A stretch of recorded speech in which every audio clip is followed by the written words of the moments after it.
Tudi krajani Šmartnega na Pohorju odločno nasprotujejo postavitvi vetrnih elektrarn na Pohorju. Tako so soglasno odločili na današnjem zboru krajanov v osnovni šoli Šmartno na Pohorju.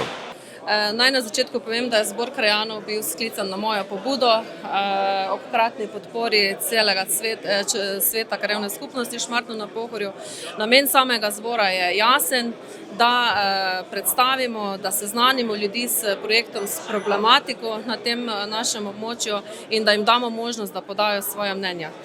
Danes je bilo slišano, kaj krajani so povedali in na koncu povem, da je bilo tudi v krajevni skupnosti Šmartno na Pohorju odločeno z večino oziroma lahko rečemo kar soglasno, da tudi krajani krajevne skupnosti Šmartno odločno nasprotujejo postavitvi vetrnih elektrarn na našem območju.